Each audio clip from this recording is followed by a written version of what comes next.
buy, sell, invest. You're looking to buy yourself. Either we want to get married again, or we need to celebrate the anniversary. Act like you're getting married together. I mean, Bree literally took our database. That's how she built my database. Was she just went and found her old wedding invitation list, and just added everyone to it. Absolutely. I used my college graduation, my high school graduation party, college graduation party, law school graduation party, all those were all part of my database. Oh, There you man. go. I wish I would have done any of those things.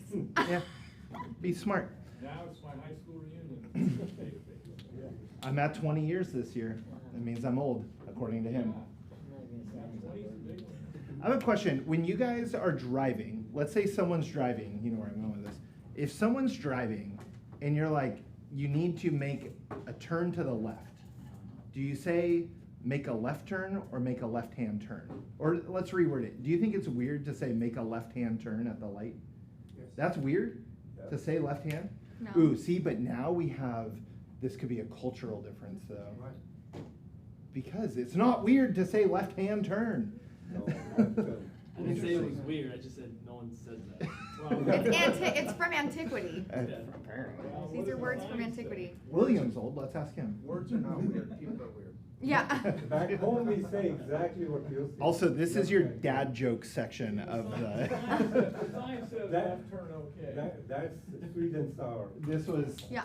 This was the winner His for our name dad is jokes. Sweet, so I call him sweet and sour. William Sweet.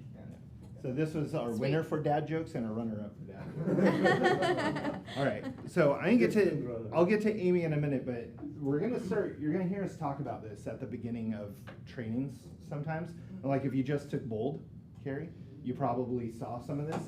So this is in.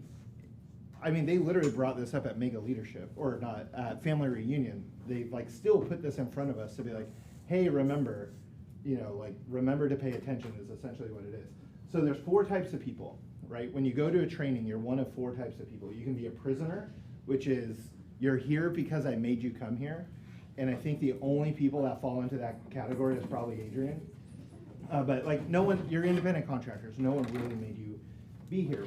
But at the same time, if you feel like you have to be here for some reason, like during the class at some point, like release yourself from that prison and pay attention and engage, and you'll have a lot more fun.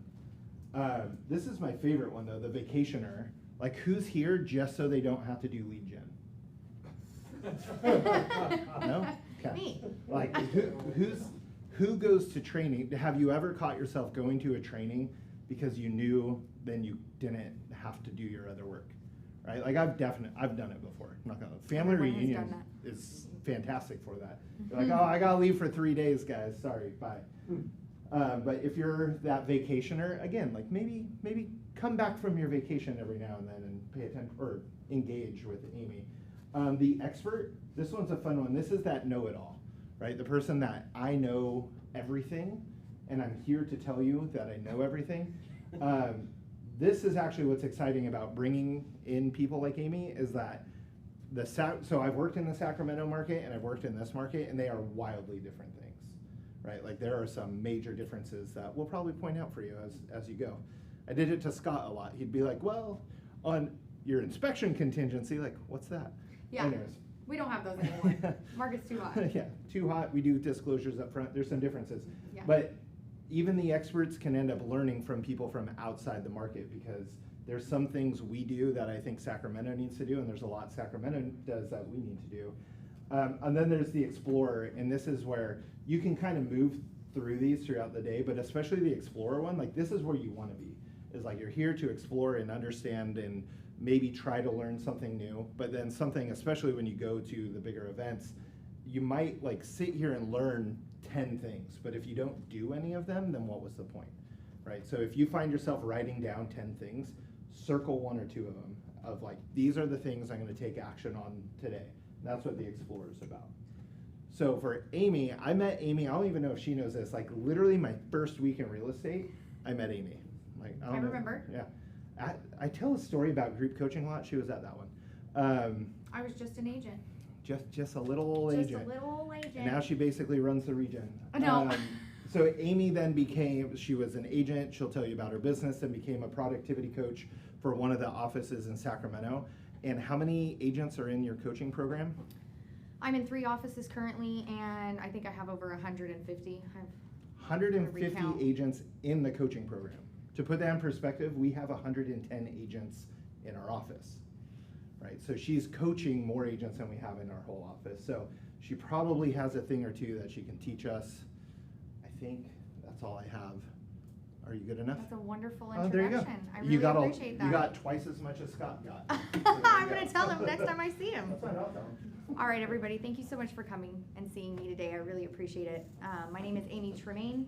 I'm with Keller Williams Realty Sac Metro. I'm also the PC coach, director of productivity for that office, Keller Williams Fair Oaks and Keller Williams Yuba Sutter. And I'm working to move into a 4th location here soon. I love that business. My coaching business I'm very passionate about. I also am part owner of Cap City Mortgage, which is our in-house lender for our office. And I'm a real estate investor. I'm a mother of 2 beautiful daughters. And I like to work out in my spare time and enjoy my kids and stuff like that. So now you know a little bit about me and you know why I'm here. Today I want to talk about another passion of mine, which is listing properties. And I'm not really passionate about the real estate, like the listing stuff. I'm passionate about getting sellers the most amount of money out of their investment. Can you agree that that's what our job is, right? Our fiduciary duty is to protect their investment and to help them get as much net out of that as we possibly can. And when you work with people from that mindset, you become a consultant as well as a realtor for life, because when you make people lots of money, they love you a lot and they want to come back to you. How many in here are listing agents? Okay, how many of you in here are just working with buyers primarily? Okay, and then anybody work with just buyers and sellers equally? Yes. About equal, okay. And then anybody like really looking to punch up their listing market? Everybody, okay, good. So we're all here for the same purpose, is we want to work with more sellers, we want to close more deals and get more listings. So the stuff that I'm going to talk to you about today is how do we go into a listing appointment and guarantee that we're going to get it every time. So this is why I'm here, because over my time, I've been in business since 2014. Last year I was double gold for a single agent, which I guess means something. They gave me a little award and I hung it up in my office, and that's cool. It gives me some legitimacy, right? Reason why I'm here. And so what we want to focus on, the first thing that I like to focus on in any class is your mindset. What kind of mindset are you going into these appointments with? Where's your mindset when you're talking with a seller lead, or when you're just talking with any lead, really? We're going to talk about motivation mining. How do we find motivation? How do we ask the right questions to make sure that we're digging deep with the client, establishing rapport with them, building really good connections, but also finding out if they're a motivated seller and how we can help them. We're going to talk about being creative with your approach. I'm going to show you some marketing samples, and then I'm going to talk to you about follow-up. The first hour is going to be on this. The second hour, I'd really like to focus on the DISC profile. Have you guys ever heard of the DISC profile? Okay, great. How many people have taken the DISC profile and know their DISC? Okay, cool. I highly recommend that you guys go to Tony Robbins' DISC profile. It's like $24 for the results. Take it on your own time and study the DISC. Today we're going to talk about the different personality types and how do we work with each individual person. How do we show up for them the way that they want us to, and then how do we close the deal with people that are very different from us, right? This class is going to run until about 12 o'clock, and if you have any questions, please feel free to raise your hand and shout out, and then at the end we'll stop for a little Q&A. Does that sound good, everybody? Mm-hmm. Okay, cool. We're all on the same page. Just real quick, 2 of you have texted me asking if it's being recorded. Yes. And then also, I have a recording of a DISC class that we did a few months ago. I'll email you guys all the link for this recording and the DISC training as well, so you'll get the full in-depth thing after. Fantastic. I'll also give you the presentation so that you can send it out to everybody too. Perfect. So first, let's start with mindset. Have you guys interacted with some top agents in your office previously? Have you guys had conversations with them? What's your impression of the top agents in your office when you have a conversation with them? Where's their focus and where's their mindset at? Generating leads, getting listings. Yeah, that's what their main focus is, right? Is that generally what they're talking about, right? And what they're putting out into the world? Okay, cool. So we know that top agents have a mindset of focus, and they're focused on the money-making activities. And so, how many of you do affirmations? Do you? You do affirmations? I love affirmations. I do affirmations all the time. But affirmations to me are my thoughts. Affirmations are everything that you tell yourself. It's not just the wake up in the morning and say 5 things that I'm grateful for. Because I do that too. Every morning I wake up, 5 a.m., 5 things I'm grateful for is the first thing that pops into my head. I had to train myself to do that. But I believe affirmations are the thoughts that we have throughout the rest of the day, right? Because those 5 things that I'm grateful for, they start me up, but what happens when I get into traffic and somebody cuts me off, right? What happens when I get on the phone with a lead and they tell me to kick rocks? They don't want to talk to me today. I get hung up on 50 times. One of the deals that I have falls through. Yes? What did you say, thoughts that we have to get us through the day, or what was it? So when you first, the thoughts that you have that get you through the day, right? Where's your mindset at? So previously, in my old life, my mindset was very like, I'd get cut off in traffic, I'd be pissed. Just being honest, let's be real here. You get pissed, you're like, F that guy. Like, I don't like that person, I'm gonna let this day. In fact, somebody did it to me on the freeway on the way here. I got over into their lane. They were going really fast, got right up on me, and then got really angry and like got over, almost like cut me off to get back in front of me. And it was a grand old show of how miserable their life is. And that's exactly what I told myself, because my attitude never changed. The entire time, I was like, oh, well, I'm sorry. I'm gonna keep going on with my day, and I still felt joy, right? That person's mindset is deteriorating them.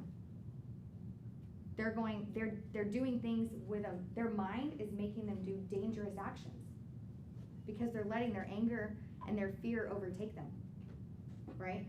Am I hitting on the right track here? Are people understanding me? So your mindset is not I'm a great salesman, I'm a great salesman. Your mindset is, how do I go about my life in a positive, meaningful way? How do I bring value to everyone that's around me? How do I let little annoyances slide off my back like water off a duck's back, right? How do I let those things go? That's a daily practice for me because I have kids, I have multiple businesses, I have agents that don't want to do what I tell them to do, right? I've got all of that going on, but I don't let that stand in the way of me giving my best or me being successful. I don't let a hang up end my day, right? So affirmations, I believe, are what we tell ourselves on a continual basis. Have you looked at any of your top performers' environment? You guys see where they work? No? Like them in the office, or? Yeah, what do their offices look like? Where do they work? What's their environment look like? Clean, organized, very organized. Quiet, clean, organized. They have their desk set up. They have what they need. Do you see a lot of automation? You see automation? They have cell phone they have cell phones. They're using their cell phones to the top capability that they're able to. They're using command or a CRM. That's your environment too. Not just where you're working, but the tools that you're working with. What about the people that they bring in?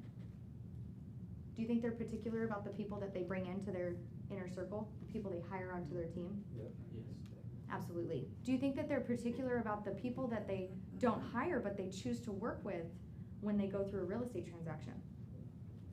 Who do we choose to work with a lot through our real estate transactions? People like us. Who do we choose as agents? Who do we choose? Yeah, who do we choose? When you get into a contract, What's the mindset to sell something? positive minded to sell something, but who do you choose to work with? As a real estate agent, when I get into contract or I'm working with a buyer, I pick a team, right? Of professionals that have to do other things for me outside of the real estate activities, right? I sell a home, I get into a contract, do I have to get inspections? Do I have to hire an inspector? Okay, do I choose the inspector? Yeah, most of the time I do, right? What about escrow officers? Lenders? These people create our environment around us too. Be very particular with who you bring in to work as your team. The escrow officer that I've been working with, I've been with her since the beginning. In fact, our very first office, Sacramento, I still have Carol Fujisaki downstairs. I'll never leave her. She has to retire to get rid of me. She's created an amazing environment for me in my business through helping my clients, but also helping me even on transactions. She's not my escrow officer on. I can call on her and I can ask her questions about other escrows because I've given her so much business over the years. She has my back. That also creates a really great environment for my clients that also get to use her, right? We're creating an environment that makes them feel like we're a team. We're working together. When they call her, we're on the same page. When they call me, we're on the same page. Do you see where I'm going with this environment thing? It's not just about your office. And it's not just about where you sell. It's about everything around you, the people that you surround yourself with. Me and my home inspectors are buddies. Like, we go out to eat together. We're friends. I support his business, he supports mine. We're going to a networking event together. He invited me to it. He wants to help me build my business. We ask each other questions like, what can I do to help you build your business? His name's Pedro, Guardian Termite Solutions. He's a fantastic person. He's part of my environment, right? My lender, I own a mortgage company. I own a mortgage company and I coach the lenders in that mortgage company. So you could say that I have a really big piece, a really big drive to make them successful. And I still have my very close friend and lender who I've been getting loans through for the last 8 years of my business is very important to me. I still feed her because she creates a great environment for my clients. And sometimes my clients aren't gonna wanna use the company that I own. Does that make sense? So the people that you bring around you and the people that you introduce your clients to also create that environment for them. Evidence of success. Does anybody know what that means? Have you ever seen a just sold? Okay. You see people post about their closings online? Yeah. Evidence of success is huge. If you're a brand new agent and you haven't sold a house before, your first house could be the next move for you to get the next sale, right? If only everybody knew that you sold the house. So you need to compile evidence of success. Every listing that I sell is my resume. So that way when I go to the next listing, I can say, here's what I do. This is my resume. And they can see it plain as day. It's out there on the internet to find. So you want to create, when you're working with sellers, you want to use the listing to create evidence of success. And we'll talk about the details of that. I'm so sorry, Steve. I think you had a question. I was just gonna say, on the title, I've been in the business for 32 years, and I've been with the same title company for 32 years. Now, I've kind of outlasted some of the escrow officers. Yeah. You know, they take care of me and I take care of them, and that's a very important relationship. Yeah. That's one that you're dealing with, you know, on a very regular basis. Yeah. You and your transaction coordinator. Absolutely. The first time I refinanced my property, I refinanced through my lender. And I did not know this, but I got called by my escrow officer to go to my refinance signing. I was like, you're the escrow officer for refinance? She said, yes, your lender has been using me ever since you introduced us. I created an even bigger environment for her by bringing her to my lender. Now my lender sends all of her refi purchases, or refis, through my escrow officer. You never know when you're gonna need a favor, when you're gonna have a problem or an issue, and you're gonna need someone to go the extra mile for you. Yeah. That's the same for all their vendors and whatnot. That's why Absolutely. the relationship's so important. So important. Get in They're business with the right extension of people. you. Yeah. So important that I just bought a house in January and I used her as the got a really good deal. And I got to pick the escrow officer, and I used her, and in order to close on time, she let me come to her home and sign at her kitchen table. Like, that's having good relationships, right? It's an excellent environment for me because I got to close on time. Okay, so confidence through education. You guys are here, you guys are learning. We all know that that's a very important factor. Never stop learning. Steve's here. Been in the business for 32 years, still learning from a young buck like me. I'm very privileged to be teaching him. Scripting and role playing. I gotta tell you guys, it's very important to listen to what other people are saying to their clients and then integrate that into yours. The first listing appointment I ever went on, I went onto YouTube and I Googled a Keller Williams listing appointment and I just listened to it on the way there. And no joke, when I went through the listing appointment, I remembered they asked me questions that were on that video, and I had the answer. And I had an answer. Here's the question. We're walking through the house, and they start asking me, well, should I paint this? Should we do this? Should we do that? And that's a lot of expertise that I'm giving away for free. They haven't signed a listing agreement with me. They could very well use all of my information, do all of those things, and then for sale by owner, right? And I had never thought about that before. I never thought about protecting my expertise and protecting my investment in myself, right? So through this through this presentation that I watched on the way there, she said, those are all really great questions. And once you have enlisted me as your listing agent and I become your fiduciary, I will be able to answer all of those questions for you. I was like, dang.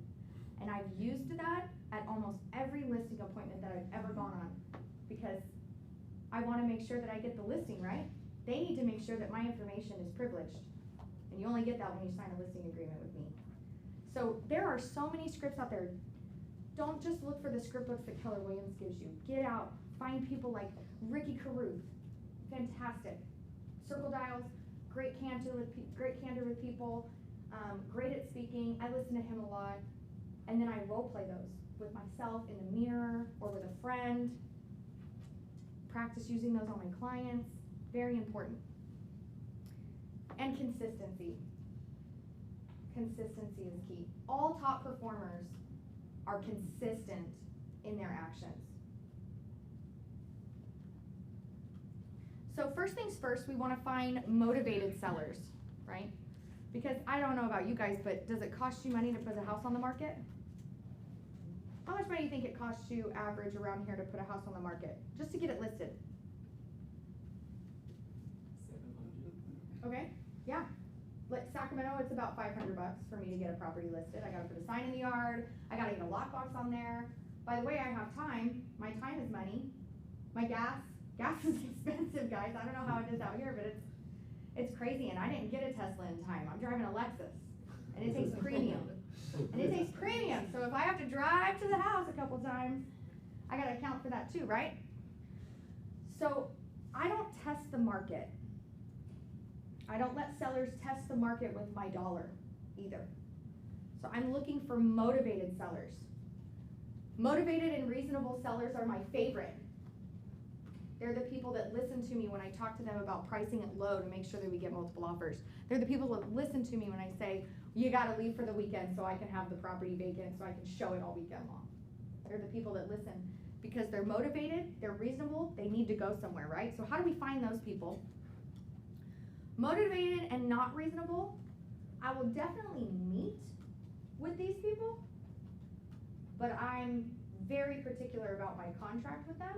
And if anybody wants to overprice a property and I can't get them down on price, or I have any inkling that they're going to be unreasonable, I actually put a clause into my listing contract that states if you cancel this agreement with me before we're able to receive an offer, you will refund me for pictures and the cost that I've put up for that. Because I just can't justify $400 down the drain because you wanted to test the market and didn't get what you want. And now I'm out. It's not a business expense I'm willing to eat, right? And I don't think a lot of agents can. Especially, I mean, if you're only doing onesie-twosies here and there when it comes to listings, you don't have that money to waste either, right? So we want motivated and reasonable sellers. And if they're not reasonable, then we need to put protections in place to make sure that we're protected, right? Not motivated, but reasonable. I like these people too. They're reasonable, meaning that they'll sell their home. They might not have the motivation there. You might be able to create motivation. How many of you get internet leads at all? Anybody? Have you ever worked internet leads? Okay. So when you get an internet lead, what's the first thing they tell you when you get on the phone? What do you hear a lot? Like, if I'm talking to them, they're just like, oh, I'm just looking, or I'm just They're want just to looking. Get an idea. It's the classic, I went to the pants store to buy pants, but when they ask me what kind of pants I want, I tell them I'm just looking, right? It's very classic. Okay, so you clicked on an ad, you're looking at a house, but now you're just looking. And so you probably try to get some information from them, but what do you do next? Do you put them on any kind of plan? Yep. Okay, So then, I try to get an idea of what they're looking for, okay, and then from there, start. I try to work with either go see something or So you start sending them listings. listings. Okay, and then out of those internet leads, what does sending those listings do for them? Putting me in front, Huh? showing them listings that they like, or Showing also them listings that they like. I'm going somewhere with this, I promise. So you're showing them listings that they like, and what are you hoping for? they like one. And they You're want to hoping listen. that they like one. You're hoping that you give them something that motivates them to jump. It's the same with sellers, right? You might have a seller that's not necessarily motivated to sell, but you put their house on the market and you get them 6 offers above asking price, contingencies removed. They might find that motivation, right? They might move in that direction. In your listing presentation, you want to be able to move these people and show them what's available out there for them, what's the possibilities for them, right? So how do we drum up motivation in people that are reasonable and could sell, but maybe just don't have that motivation there? And then of course, it's a big no for me on the non-motivated and not reasonable. Big time. I have a pre-listing questionnaire. Do you guys pre-qualify your clients before you meet with them? Yeah, I hope so. I hope so. Because that's how we find out these, right? So it's called motivation mining. When you're talking about pre-qualifying people before you go on the appointment, you want to mine for motivation. I coach a lot of new agents. I think it's a lot. Our brokerage recruits new agents at a high level. We have a real estate school attached to us. And so I get this a lot. I've got a seller. I've got a buyer. I've got a buyer. I'm so excited. Oh my gosh, I'm so excited for you too. Where are they looking to move? Oh, I didn't get that far. Oh, are they pre-approved? Oh, I didn't ask. Okay, so you have someone that said they're interested in buying a home, but you don't actually know anything about what they want, right? Because you just got excited about the lead. So I still do too. When somebody calls me and they're like, Amy, I'm thinking about selling, I'm like, so excited. I love this business and I'm so excited to be able to help them. But I gotta stop myself to pre-qualify. So if you're not already, you need to pre-qualify. And so the way to mine motivation is asking the questions that are on the screen. Do you absolutely need to sell? I love the people that have to sell. If they have to sell, I'm the girl to help them do it, right? That's motivation. Have to sell is, I'm moving out of state. We're downsizing because the house is too big. My wife doesn't want to clean it anymore. Or my husband doesn't want to clean it anymore. New age. What else? There's so many other reasons why people have to move. I'm being transferred. Job transfer. Yeah, job transfer. I lost my job. I can't afford the house anymore. I mean, there's just like so many reasons. The people that have to sell are my favorite. So you want to uncover why do they need to sell? Is there anything that would prevent them from selling? You need to know that. My favorite is tell me more about that. I'm a digger. Like I tell my new agents, you need to be curious like your mom was curious when you were trying to leave the house at 8 o'clock at night with your friends when you were a teenager. You need to be that curious. Where are you going? Who you going with? Who's gonna be there? How you getting there? How you getting home? Right? You ask. I mean, my mom would drill me. It'd be like a 10-minute conversation, and And by the time I was done, I'm like, I don't even wanna go. I don't even wanna go, they already left. I think that was her plan. So you gotta be like that with your clients too. I kind of revert into mom mode. As soon as somebody tells me they wanna sell, I'm like, oh, where are you going? What are you doing? Why do you wanna go there? Why do you wanna sell your house? Who's selling with you? Who's moving with you? Like, how are you gonna do that? How much you want for your home? What are you gonna sell your home for? That's my favorite question. What do you wanna sell your home for? And they always say, that's your job. But if you've read the listing contract, what does it say? Who picks the price? Seller. Listing contract states you pick the price, Mr. Seller, but I'm happy to give you all the data that I have to make sure that you understand what a great marketing price would look like. Let's get together, talk about it, right? But I ask because I wanna know where their mind's at. What if they wanted to get a certain amount and then I walk in there and I'm like, you're getting like 200,000 less? Are they gonna go with me? Probably not. No, I wanna go in there, set up for success. Okay, this guy wants 200,000 more than what he should get. I really gotta come at it from this perspective. It helps me set up my presentation so that I meet them where they're at. I think that's the point of all of this. You gotta meet those sellers where they're at, and unless you know exactly where they're coming from and where their mindset is, you're gonna miss the mark. You're gonna miss the mark somewhere, because you're not gonna know where they're coming from. All right, my favorite questions, what would that do for you? What would selling your house do for you? Oh, we're moving to Texas. What would getting out of California and moving to Texas do for you? Right? You probably hear that a lot. What else will that do that for you? What's so interesting about these two questions is that they're the exact same question repeated, but you will get a different answer. You will get a very deep answer. I just did a mock buyer consultation with my assistant as my buyer for a group of new agents, and I think I asked her a question 3 times, and she gave me a different answer every time I asked it. And I stopped everybody and I pointed out, I was like, did anybody catch that? People give you surface level answers until you dig. So ask the same question a couple times. Get really deep with them. By the way, all of this is a bonding moment. Because how many agents do you think are going in and telling them how they're gonna sell their home versus asking them how they want to sell their home? Think about that. I know because I've followed behind a few of those agents.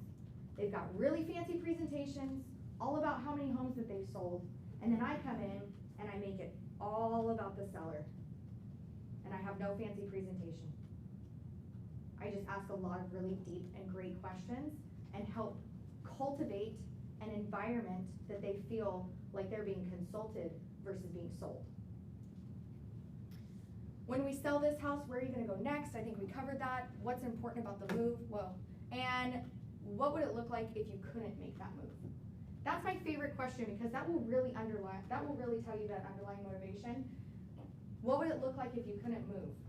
Have them picture it. Let them sit in that pain a little bit. If there is no pain, there is no motivation. If they tell you, nothing, we'll just stay. Okay, do I want to risk my $800 on a maybe? On a person that's like, not really big deal to us. I don't know if I want to do that.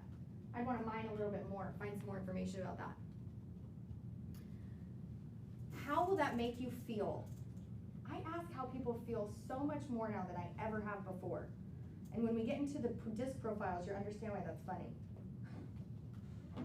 How does this make you feel? When I walk through a house with a buyer, I know we're talking about sellers, but even with buyers, when I walk through a house with a buyer, I'm like, how's this house make you feel? How's the neighborhood make you feel? How do you feel about this? They'll say, what do you think about this house, Amy? And I'm like, well, my opinion doesn't really matter. What do you think?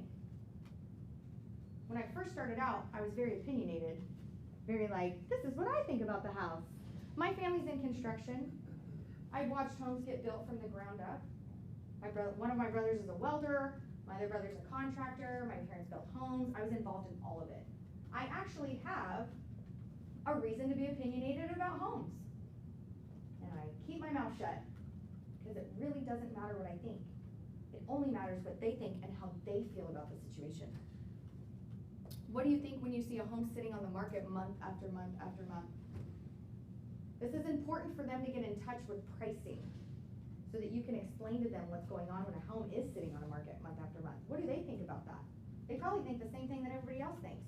There's something wrong with the home, right? Are you prepared to be that home that sells other homes in your area?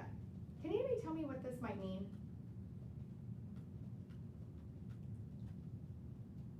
Yeah, the seller sees that price and say, okay, if I put it on that price, it will never sell, so they price it. Correct? Okay, cool. So looking at the competition in the market, when you go out with your buyers and you look at a property and one right down the street, model match, because I know we got a lot of track homes here, so we know what that is. A model match down the street is on the market for $30,000 less. Which home sells which home? More expensive. The sells overprice the- sells the other one. So that's a piece that I take to my sellers and I let them know. We don't want to be the house on the market that sells other homes. We want to be the house on the market that is the competition for other homes. And if your house didn't sell, what would you do? Really important to understand their motivation.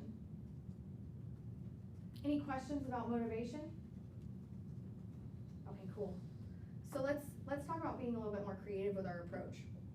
So I've got some, do you guys know about Command? Do you guys use Command? Who in here is using Command on a regular basis? No? Is anybody using anything else to create listing presentations? Do you have a listing presentation? What do you use? MLS. You use the MLS. Are you using Cloud CMA? Okay, so I want to show you guys. So Command is wonderful. I love Command. And you'll learn a little bit about my personality type, but I refuse to place pictures on anything. I refuse to format anything. Anyways, I just can't do it. So Cloud CMA is free to everyone that has an MLS subscription, and this is the kind of presentation that it will create. You can pass that around. It is customizable a little bit, but a lot of the content, and flip through it past all the listings, a lot of the content in there is already created by Cloud CMA. And a lot of the information that you need to educate your sellers on is already provided in this booklet. You can take pages out, you can add pages in. Towards the back, it has intelligent pricing and timing. Why do you need a real estate agent? Listing paperwork overview. I mean, just the education piece alone for your sellers is fantastic. Not only does it give you the ability to print out a PDF, but it also gives you the ability to create a slideshow that you can use as a presentation on your laptop or a tablet. I usually take a tablet, slide through it, hand it to them, stuff like that. And we'll talk about the disc profiles and everything that I bring. But it creates a slideshow for you. It also creates a website, and it allows you to email all of this information to them directly ahead of time. So one place that I've gotten creative that I don't know if a lot of people are doing this, but they talk a lot about pre-listing packets. Have you guys heard about pre-listing packets? Okay. So I like pre-listing packets. I think they're cool, but I think that they're devoid of some information.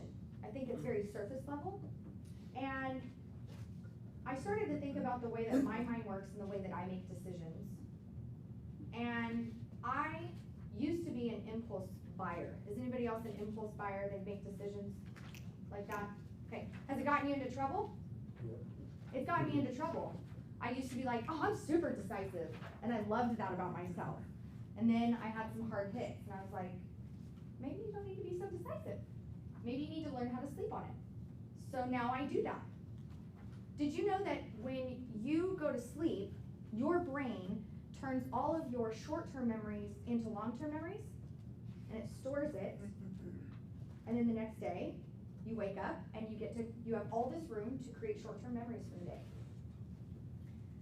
So when you're presented with new information throughout the day, right before, when you go to sleep and you enter into REM sleep, I don't know if you know what that is, but it's a deep sleep. When you enter into REM, your brain starts transferring those short-term memories into long-term memories. It's the reason that they say it's very important that what you watch right before you go to bed not be something that's disturbing or something that's stressful.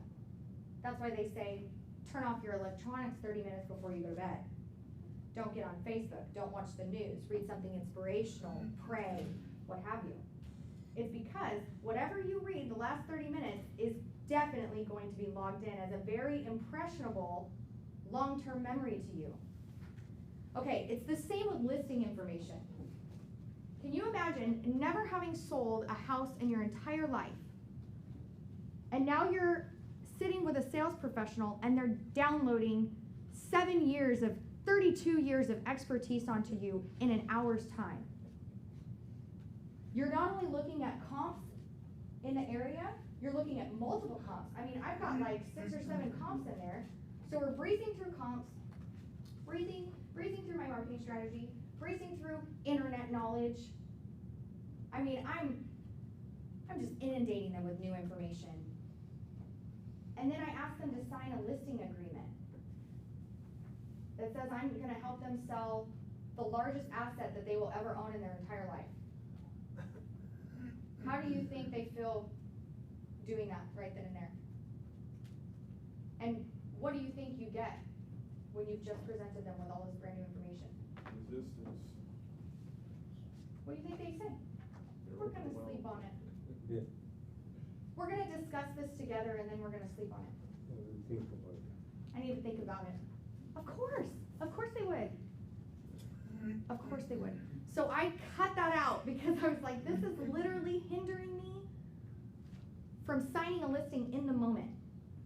So this Cloud CMA is fantastic because you can email all of this information over to them.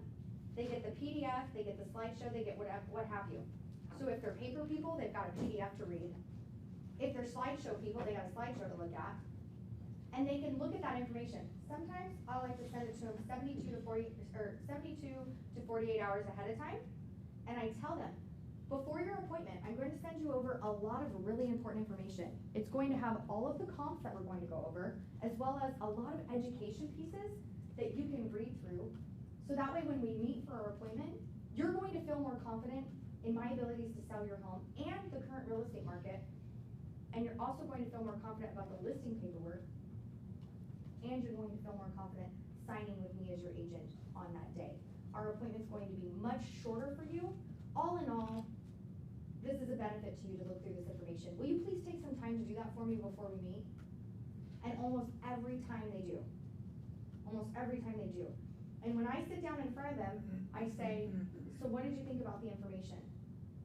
And they start talking to me about, well, where are we going to market the price? Where are we going to put the price? I know we got it this low. I love it. It's like the greatest thing ever. So when I'm walking in set up for success. Does that make sense? So the next appointments you go on, I want you to send them the information ahead of time. You can go into zip forms and you can print sample listing agreements. I send them the listing agreement, I send them an MLS trends report, and I send them that listing document, all of it, and I say, look over this information, take your time, call me with any questions. We're going to talk about this more in depth when I meet with you on this day or whatever. I now started doing it for my buyers too. Now every time I have a buyer appointment, I send them the purchase contract, a sample, and I send them a trends report. Because honestly, guys, if you're just meeting with somebody for an hour and you're a salesperson and you're downloading information and telling them, we're going to have to drop all contingencies and we're going to have to offer $50,000 above asking price, it's probably way more here. How do you think they're feeling? How do you think their nervous system is feeling at that point in time? So I started learning a lot about psychology of sales, people's nervous system, how they make decisions, how they feel frightened, scared, when people go into fight or flight. And believe me, it happens on an occasion more than you know. Just like when I was driving down the road today and that woman went into fight mode, right? She was living in a moment of fear. Her reptilian brain had just taken over and she decided that she was going to act on her negative emotions. Your buyers and your sellers are experiencing those things on a regular basis too. Be the person that creates comfort, warmth, education, a place for them to be consulted, right? Instead of somebody just telling them what they need to do. Does this make sense? Okay, cool. I feel like I'm very preachy today, but I'm passionate about this stuff. Like, I really never want to lose a listing appointment again, and I pick myself apart every time I do. And through that picking myself apart, these are the things that I've come up with that have stood in my way, and they seem to help a lot of people. Okay, so the listing presentation, the purpose is to get the seller to list with you, right? So the first impression, create a good impression. That's why I do all of this. This helps me create an impression no matter what personality type I'm working with, right? Because now I've set myself above the bar. If they meet with any other agent and they don't do what I just did, I've won, right? So I set myself up for success by creating a really great presentation. I want to build their confidence in me as a professional. At the beginning of this presentation and at the beginning of my booklet there, I had a little resume thing. Why do you think I put those stats up there, me being an owner of a couple companies and me being a double gold? Why do you think I put that up there? Because you know the achievements. What does that tell you? Do you have any experience in this field? That I might know a little bit about what I'm talking about. You have to do that for your clients as well. So if you don't have the achievements, use your office achievements, right? Build confidence in them that you are part of a bigger team of experts. If you yourself don't have the experience to back that up yet, you can use your office as well. Sharing your price recommendation, the initial marketing price for the property. That's very important that I stopped using the term listing price altogether. Because the price that you put on the market is not the value. And I let them know that. The value of your home is determined by who? If you're getting a loan, who's it really determined by? The appraiser. And so I let my sellers know that. The value of your home can be semi-determined by comps in the area, but it will truly be determined by the market. By a buyer first on what they're willing to pay for it, and then by an appraiser second on what a bank is willing to loan on it, right? So my initial price recommendation is a marketing price, and that's the way we always have to look at it. And I have an analogy here for you. So when I talk to people about selling their home, I talk to them about car sales, and I say, have you ever bought a car before? And of course everyone says yes. And I say, when you go to the car lot, what's the sticker price? Is that an introductory price? Okay, and are you able to negotiate them down? Not in this market. There's a shortage on cars right now, Yeah, so yes, over you're the- right. over the But, sticker price. but before previously, whenever you go onto a car lot, that sticker price, you know you're going in, you're talking them down. I mean, I am, I'm an expert negotiator, that's like fun for me. The reason that you're able to do that is because what happens to a car when you drive it off the lot? It goes down, the value goes down. 30%. It's a depreciating asset. But tell me, do you know what happens when a car becomes an appreciating asset? Have you guys ever heard of a car being an appreciating asset? Where are those cars sold? Do you know? Typically auctions. Typically at an auction. And then where do they start the pricing at that auction? Low. Starts low. Or where they think the first bid may come in at. Exactly. So with depreciating assets, we price high, we sell a little bit lower, we let people bargain us down because we know we know that. So we have to price it high to meet our margin. With appreciating assets, you price low, you get a bid going, an auction type atmosphere, and you sell high. In fact, I do this on a regular basis. It's a formula that I have. I will sell a home in 7 days. We will have multiple offers. I will have some contingencies removed. You know, the thought just occurred to me because I watch those car auctions all the time, and a perfect video to show somebody is get a clip of two bidders going after one car. Yes. Because it will get, when you get two bidders that want that car, Uh-huh. that bidding it goes, I mean, we're talking about like cars in the millions of dollars. They will get into unbelievable range. And that is the perfect example of supply and demand. It just takes two people wanting the same thing that there's only one of, and it just gets crazy. Yeah. And that's a perfect example of the multiple offer market that we're in. Absolutely. With more buyers. Absolutely. And not necessarily the most unique property. Absolutely. The property that you're looking at in that booklet, when it passes around to you, is a property that I just closed on yesterday. Comps were at 750 grand, and I know that's like an average starting price here in this market, but in El Dorado Hills, that's a pretty nice home. Comps at 750. Where do you think I priced it? I'd love to hear from you. $699. Absolutely. I was gonna say that'd be my guess. $699. Yeah, under seven. $699 is what I was gonna say. What do you think I sold it for? Well, it was here, probably $8 to $850. It's not here. It's in El Dorado. It's in Cameron Park, so it's not really the greatest. That home sold for $780,000, no contingencies, cash. Almost 8. We had 7 offers, and those offers went from $699 all the way up to $750. At $750, I went back to everybody that put in an offer, and I said, "We've got offers at $750. Do you want to compete? If you do, I'll send you a multiple counter offer for highest and best, and you can send us what you want." And just like that, 3 people came out of the woodwork. At the very end, 2 people were fighting for it. And then they removed contingencies, and we were done. So the analogy helps sellers understand it helps put things into perspective for them, so that they understand that what you're saying is not just something that works in this industry, it actually works across industries. Does that make sense? It puts some validity behind what you're trying to explain to them. I always set expectations for how you will market the property and work with sellers, and I always show examples of past marketing and evidence of success. In fact, in that booklet, on the marketing, I think you're on it right now. In the marketing, if they go into the PDF on a computer, they can click and take them directly to my YouTube channel that has every video of every property that I list, because I get a marketing video created. I only get professional photos. Only.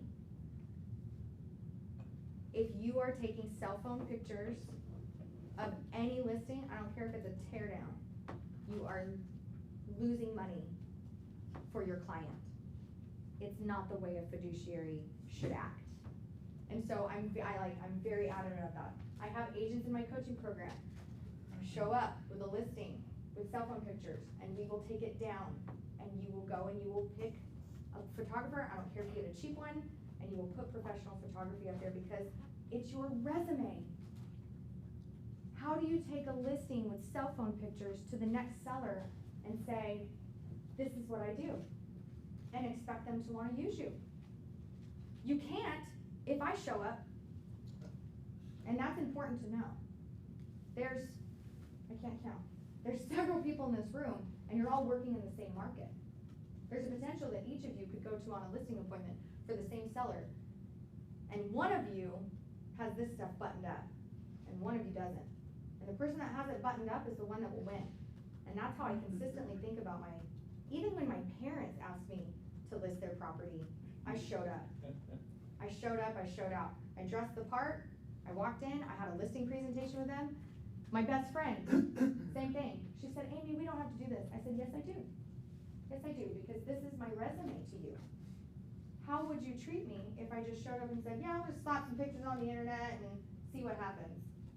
When they see that net sheet, and you're getting 25 grand, they want to show some evidence of what you've done to earn that. You start that with your marketing. Real quick, you'll be surprised or amazed at how many buyers only look at the first picture.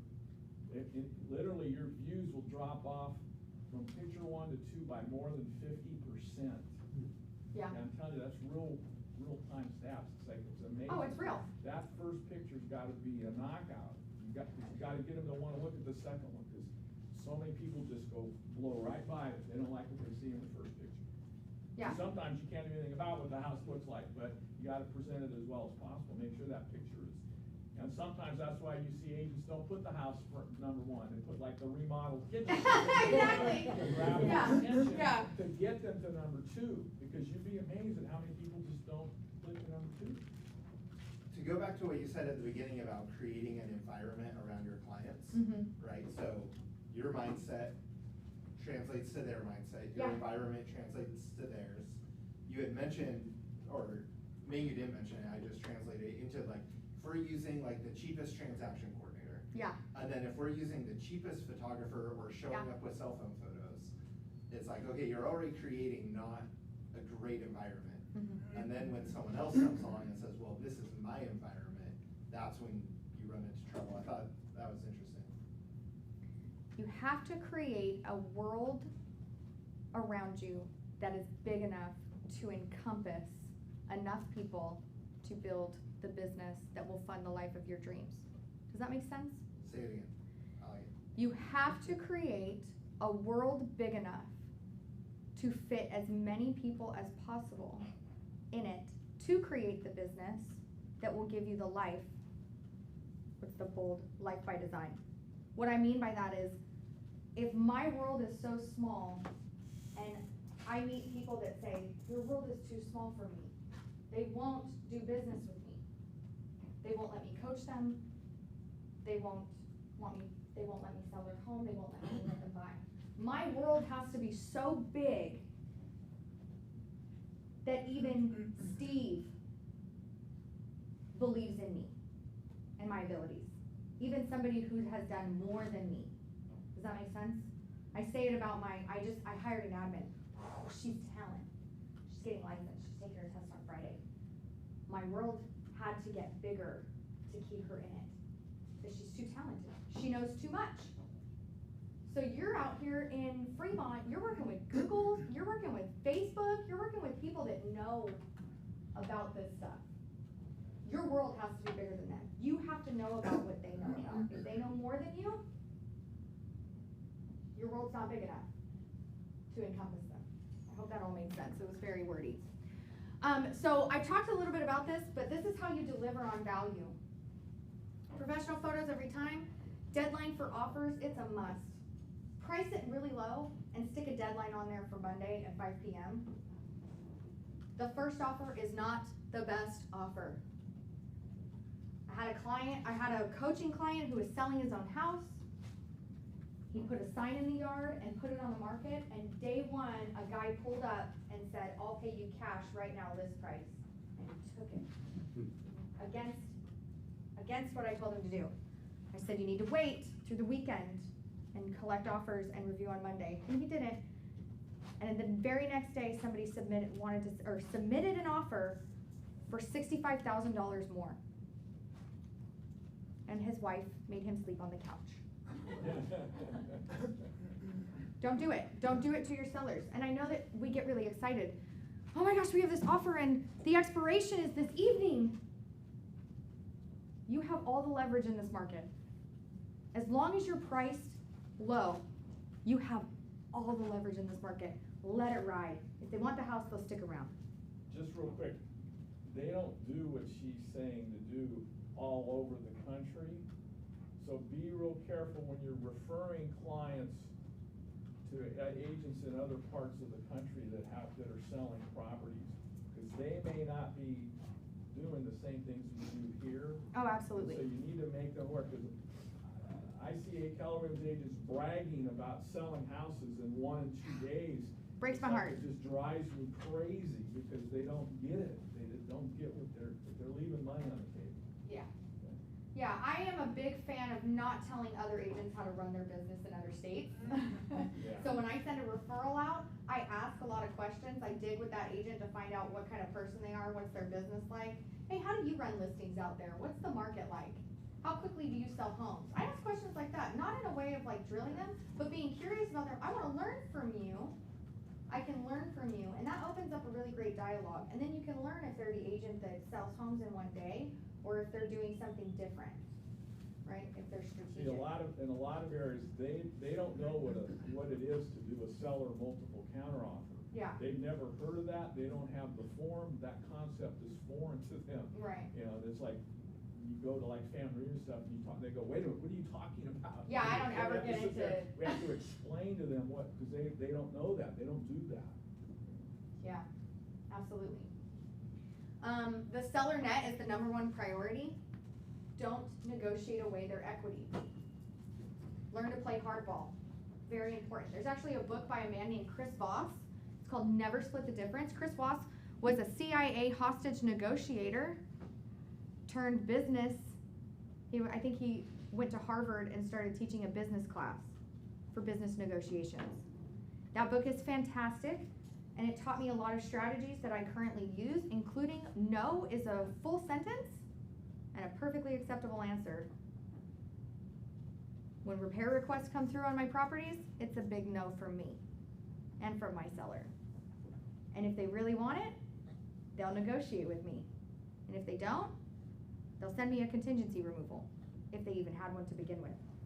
But I mean it. And I've told people, I'm like, you gotta learn to say no. Because some people will take the no, and you just saved your seller thousands of dollars in repairs. You don't always have to acquiescence to a buyer repair request or anything like that. I let my sellers know, the reason we price your property so low in the beginning is because I know that if we can't get that inspection contingency removed, and they come through and do inspections, they're going to eat away at your equity. But if I have 7 offers behind you, waiting for them to back out, a no is going to be accepted, and you're gonna save money in the long run. So pricing your property low doesn't just help you get multiple offers and get the highest price. Highest price is great. But there's a lot of buyer's agents out there, especially in our market, that will give you whatever you want. As long as they keep that inspection contingency, they've got a bargaining chip, right? And if I'm the kind of agent that just wants to get the home sold, what does that do to my seller's pocketbook, right? So it's really important to have a mindset that the seller's net and your fiduciary duty to that is your #1 priority at all times.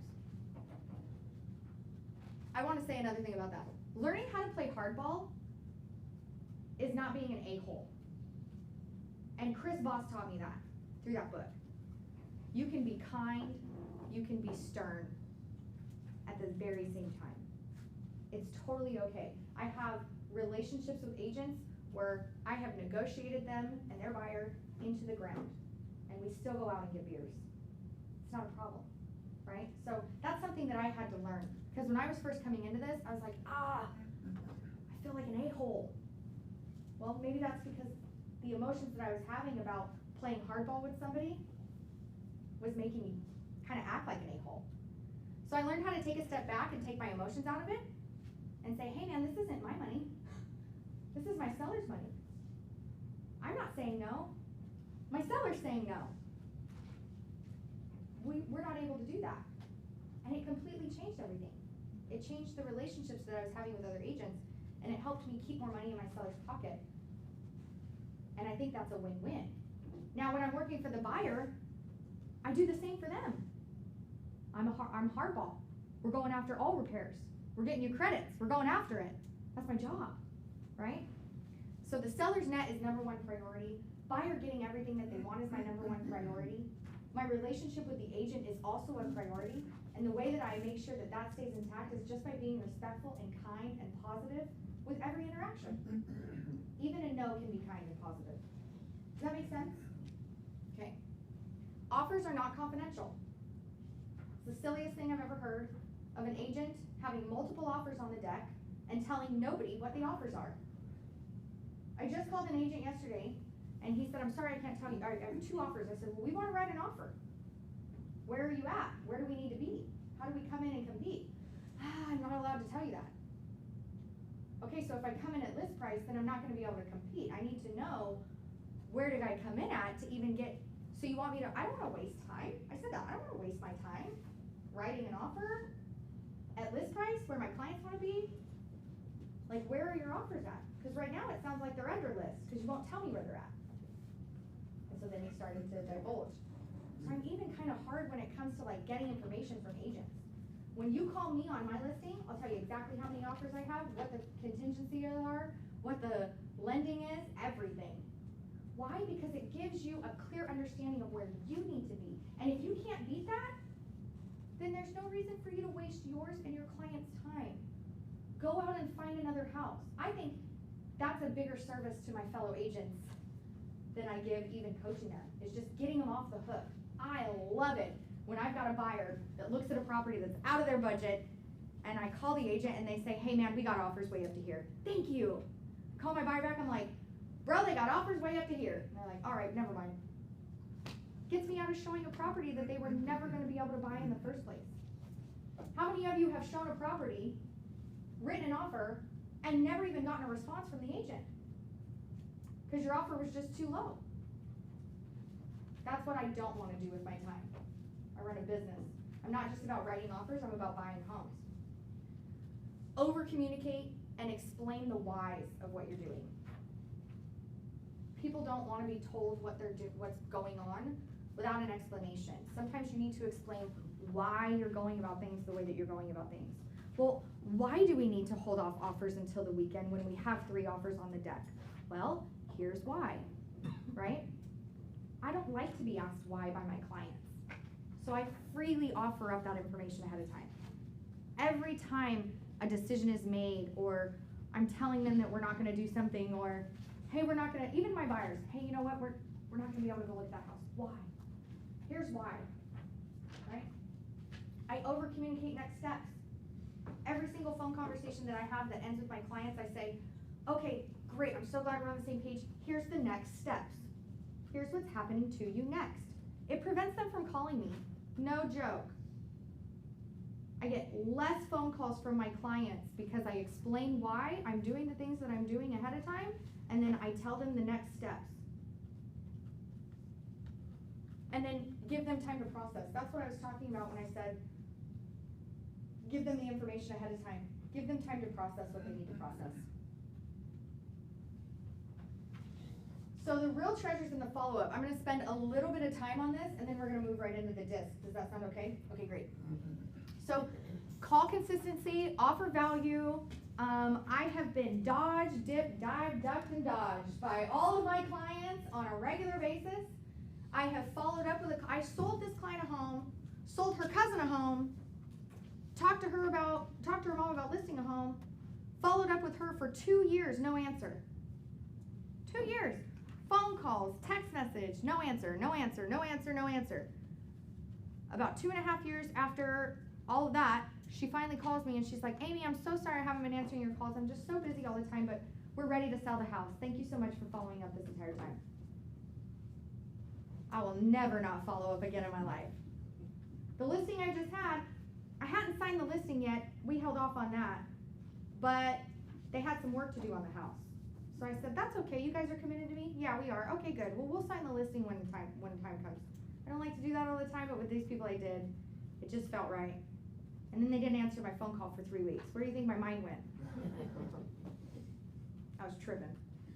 That was that house that you're looking at in that booklet, the one I just closed on today. Tripping. I helped him unload his rental property portfolio. I helped this guy sell so many homes, and my monkey mind still took over. My fear still took over, and I was like, oh, Amy, they probably went with some other agent. And I almost stopped following up. And then I said, no, you've been bold, you're a coach, don't do it, girl. Send him a text message, just check in. Sent the text message, 30 minutes later, hey Amy, so sorry we haven't been able to answer you. We've just been busy getting the house ready. I think we're gonna be ready for pictures on this day. Right? Now, he didn't have to follow up with me, so how did I show up to him? He didn't have to call me and say, hey, we're gonna be ready. I consistently followed up, even when he didn't answer. It shows persistence. It shows that I'm there. Even when they don't need me, I'm there. Make it relevant to their motivation, so when you are calling and following up with people, make sure you have something to offer them. Hey, I just wanna let you know, interest rates have gone up a little bit. Here's new comps. Anything that you can offer, find a reason. When they tell you to call them back in 2 weeks, cut it in half. If they tell you to call back in 6 months, call them in 2. Call them in 1. Whatever they say to you doesn't matter. You have a follow-up plan, follow your plan. You're the professional. You're the business person, right? You follow up. They will call you back when they have the time, right? Think about, are you asking great questions and creating relationships with people? Are you taking notes when they talk to you? Are you consistent with your words and your actions? These are all things that help build rapport and trust and community with your clients so that they trust you. I mean it when I say some of my clients, they don't even call me. I'm listing their home, they don't ever call me. They know that I'm gonna call them. They know that I'm gonna follow up. They know that I'm gonna let them know, and they trust me. It's fantastic. It's a wonderful feeling. And it's because of the environment that I've created around them from the very first conversation. Take notes. Put them in your database. Remember their people. Remember their kids' names. Remember their dogs' names. You start caring about the people that they care about, that's the real relationship builder right there. And I don't always want to talk about business. We're going to talk about personalities. I'm a high D personality. I'm a results driven. I don't like small talk. I don't care. And I know that sounds really bad, and I had to learn that about myself because I was showing up like an a-hole. Seriously, I wasn't getting referral business. I had to analyze it. Why? Something's going wrong here. And it's because I never did small talk. I never asked them about their life. I would walk in, business, business, business, leave. And now I walk in, I'm like, how you guys doing? How's the family? How you feeling? You have the Ford script up here. I love that thing. First thing I ask about now from now on is, how's your family? That's actually really big in other cultures. In America, it's like very weird, and it doesn't happen a lot. But in other cultures, some people don't even do business until you ask how their family's doing. And if you don't ask that, they're not doing business with you at all. And when I found that out, I was like, that's something that I can take and I can implement in my business. And I wish that was part of my culture growing up, but it wasn't. But that's the beauty of living in California. I get to be a part of so many different cultures and take from those. So that's another thing that I've learned to do. Learn about different cultures outside of yourself. Like, I learned Feng Shui because I have a lot of clients that wanted to know about Feng Shui, that know about that. I need to create my world big enough to encompass them, right?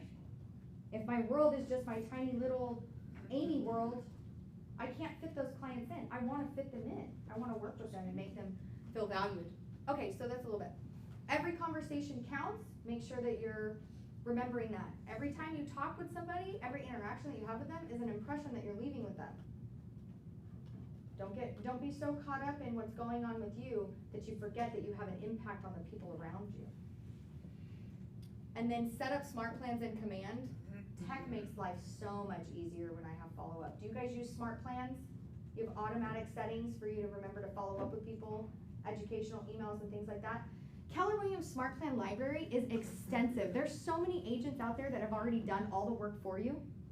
And all you have to do is take it and slap your name on it. There is no other brokerage in the world that does that for you. You guys are lucky. Like, I'm lucky. I've been with Keller Williams for a long time. I've left and come back, never leaving again. Oh no. Hit it one more time, see what happens. All right. Okay, so we talked. Nothing, huh? What's going on? Oh, there we go. Okay. Phew. Okay. All right, I want to get into disc. Are we ready? Okay, cool. How many of you have taken the disc again? Okay, I'd love to hear your personality types. Steve, what are you? I am an SI. An SI. Okay, great. What are you? I don't remember. I think I'm an IS. IS. Okay. Okay, you took the disc? Yeah. What was your Yes, SI? Ooh, we got a lot of S. I'm starting to see a pattern here of who you get into business with, sir. Who else raised their hand over here? What's yours? Yeah, it's SI. SI. Steve, what's going on, man? I think we attract. Great minds think. Right, alike. we attract who we are, right? What was yours? I'm a DI. A DI. And all those people were hired before I got here. That makes a lot of sense. So, the DISC assessment is a personality assessment that has been ran through by, I think, every corporation, and everybody's got their own, but Tony Robbins is my favorite, and it's like $24 to take the you can take the assessment for free and get not good results. And then you can pay $25 and you can get the real results, and you can find out how you show up to people. So we're gonna go through each one of these so that you can understand and see where you might show up. And then what I really like to know is, how do my clients want me to show up? Does anybody know the golden rule? You want to others as you want them to do that done to you. Treat others how you want to be treated. The platinum rule is treat others how they want to be treated. It ain't about you. And that's what doing the DISC taught me and learning about other DISC profiles. I'm a high D. My C is very low. My S is very low as well. And my I is right there in the middle. And you'll learn why that's a problem. So when it comes to lead conversion, how are you perceived by other people is very important to whether or not you're going to be able to convert them into clients that want to spend time with you. I mean, these people are spending a lot of time with you, right? So a high D, they're dominant. Their motivation is goals and results. They want to win. Their fears are being taken advantage of and wasting time. I's are influencers. Their motivation is approval, acceptance. They will love flattery. They love being complimented. And their biggest fear is rejection. S is steady or supportive. Their biggest motivation is safety and security. And their biggest fear is change and loss of that security. And our C types are conscientious or calculating. Their motivation is information and logic. They want the facts. They want to know what's happened before. Their fears are criticism and being wrong. Okay? So let's break it down and get even deeper with them. So how do we convert a lead of a client using this DISC profile? A dominant person, you got to be brief and to the point. So high D with me, not a lot of chit chat. Long stories are going to have me check out. I'm going to start thinking about the other things that I have to get done during the day. So I like to be to the point. You could send me that packet in an email, send me the listing agreement, I'll review it on my own. If I have any questions, I'll reach out to you, send me the DocuSign, let's get it done. I have a lot of clients. In fact, my client for that house that I just closed on, very high D. I think I was at that listing appointment for 20 minutes. I'd already sent him the information, he reviewed it on his own, and that's it. I've had listing appointments with D's that are 5 minutes of me standing in the kitchen and them just deciding that I'm smart enough to do the job, send the paperwork and get out, right? You gotta show appreciation for them though. They wanna be the winner. They like being the top dog. It's important to them. Get to the bottom line. Very concerned about results. What's my bottom line? Get to the point, get to the end of it. My financial advisor, I love him to death, but every time we have a phone conversation, it's like killing me because he talks like this. And he says, Amy, I think we need to take a look at the investments that you're making. And I'm like, I already know what you're gonna say. Like, I'm literally dying inside. Like, okay, cool, let's just look at it. Like, just send me the prospectus and let me get off the phone. And I hired him for that very reason. Because if I hired a high D like me, my investment account would probably be kaput. So I hired an SC type. Because he pays attention to the facts and the details, and he's supportive and understanding. And he might talk really, really slow, but he's much better at making decisions than I am, right? We like to talk about solutions, not problems. I tell my team, please don't come at me with a problem. If you have a problem, I need you to come to me with at least 3 ideas of how we're gonna solve it. Because if you just come to me with a problem and I have to solve it, what do I need you for? That sounds very directed, right? It is what it is. That's the way that I run my ship. You gotta give them choices. They wanna be in charge. They don't wanna be told what to do. They want to be the one that tells you what to do. They're focused on the results, highlight the benefits for them, and discuss problems immediately. Don't discuss problems with no solutions, remember, but discuss them right away. Don't let anything fester or get too big. They like you to be direct. Just tell them what the problem is and how you're gonna get it fixed. I have a little story about this too. I had a friend and my daughter was in jujitsu, and the jujitsu coach was buying a house through my friend. And my friend came and was like, man, he's like not writing offers. And I said, well, what are you telling him? And he's like, I just told him about the market. I told him, it's a seller's market. Sellers are winning. You've got to write no contingencies. You've got to write $50,000 over asking price. And he doesn't want to do it. And I said, well, that's because he's losing. He believes that his competition is the seller. The seller is my competition. And now I'm losing? This guy's a jujitsu teacher, champion MMA fighter. Do you think he likes to win? Do you think he's competitive? Do you think he has a big fear of losing and being taken advantage of? Right? Okay. So I said, you gotta stop telling him that the seller is winning, and you need to introduce him to his new competition. All the other buyers, they want that house. So he went back to his client and he said, hey dude, here's how we're gonna win. Because this house is popular and everybody wants it. And all those people are your competition. So in order to win, for you to win this property that you love, we're gonna need to write this kind of offer and drop these contingencies. And he did it. No questions asked. They closed on that property. And I just saw him the other day, and he's super happy with where he lives. And he doesn't feel like he lost at all. In fact, he feels like he won. But as long as he was being pitched that the seller was winning, he wasn't going to play game. You have to change the way that you're talking to people. It's not about how you want to be treated. How do they want to feel at the end of the day? Okay, so let's talk about eyes.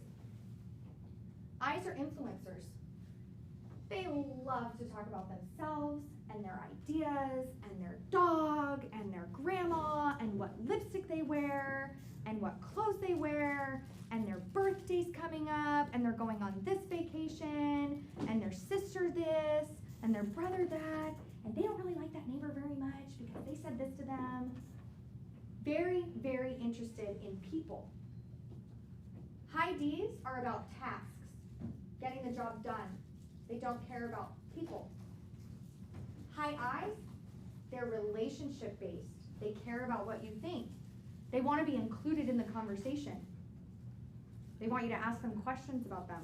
You'll ask them one question and they'll flutter off into this really long tangent and you will learn everything about them. As a High D, it's tiresome, right? But I know that if I want to work with High Is, which are a pretty big portion of the population, I'll break that down in a second, I know I gotta shut up and listen and put a pretty smile on my face and pay attention and take notes and write all that stuff down. Dog's name is Fluffy. Dog's 3 years old. Fluffy likes to go on walks. Those are the kind of things that I do to combat my horrible personality. I'm just kidding. So that I can show up for people the way they want to be showed up for, not the way that I show up. Because the way that I show up sometimes, it doesn't always rub people the right way. They want to share their thoughts and ideas. You kind of got that out of what I was talking about. They want to be recognized for their accomplishments. Their house is an extension of their personality, by the way. It's an extension of them. So when you walk in, compliment the house. Compliment them. Making things fun. They love to have fun. They love high energy. A lot of real estate agents are High Is. They're relationship people. They've got a lot of friends. They want flexibility and freedom. My biggest hurdle with coaching High I real estate agents is just getting them to commit to a schedule because it feels like they're being put in prison. If they would just commit to that schedule, they would actually make enough money to have as much freedom as they want to have. They could buy all the latte frappuccinos that they want with their friends. They could take their friends on vacations if they would just be disciplined in one area, but to them that feels like chains. So you have to work around that, right? So Is, let them talk. Let them talk, ask them a lot of questions, learn everything about them, make it fun. Ask them what they're doing. When I'm working with a High I, and we're, especially buyers, when we're looking at property, I never talk about the property. It's actually really rare. Most of the time I'm saying, what'd you guys do this morning? What are you guys doing after? Do you have any fun plans this weekend? does this house make you feel? Stuff like that. Can you see bringing your friends over here? What do you think your friends would say if they saw this house? High I people love other people, and they want to be included, and they want acceptance. Oh, okay, so steady. Converting leads with steady people. I also like to call these supportive people. They like a lot of support. You've got to express genuine interest in them. They're the kind of people that look you directly in the eye and are total and get deep with you. They're the kind of people that want to have deep conversations about the cosmos and stuff like that. They are. They're homey people. They want to feel comfortable. They're not going to go out of their way to make a lot of friends. They are people oriented. High I's go out of their way to introduce themselves to everybody in the room. Notice that I introduced myself to everybody in the room. That's not like a D personality to do at all. In fact, when I started teaching classes, I would show up and I would say, "Hi, my name's Amy. Let's get into the class." You didn't need to know about my credentials. You didn't need to know about me. I'm here for a reason. They brought me here, right? Not the best way to think. So now I stand up in front of the class and I introduce myself, let you know who I am, give you a little bit about me. It helps everybody in the group, including the S's, right? Introducing myself to an S is very important, and an I. D's and C's, they probably could care less. So don't be confrontational or rely on relationship approach. Give them a sense of support. So words that you can use with them is, "I'm going to help you through this entire process."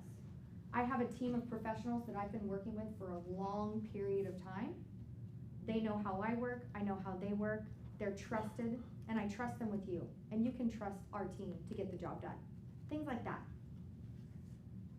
Give them time to adjust to change. A high D and a high I, you'll send that presentation to, and they'll look it over, but it won't mean as much to them as it will to an S and a C. An S needs to have that information ahead of time. They will not make a decision on a rush. When you have an S buyer, you all know what it feels like. They're the kind of people that want to look at all the homes and they're still not ready to make an offer. They're the kind of people that want to look at homes for like 3 weeks before they make an offer, right? Be patient, be pleasant. Remember, they don't like confrontation, so don't be confrontational. They don't even like confrontation between others. So if you're confrontational about the listing agent, or if you're confrontational about the buyer's agent with your seller who's an S, they're gonna feel scared. You're gonna take away their sense of security. So you can't do that either. So everything needs to be solid, stable. If you can create a solid, stable environment for them, they'll love you. Show sincere appreciation. Closing gifts were not my thing. High D personality, no closing gift. I don't know how you guys are. I give a closing gift every single time now. And I learned because I had an S for a client and I didn't give a closing gift to them. And they were a little bit perturbed by that because they bought a pretty expensive home from me and I didn't show my appreciation to them for giving me their business.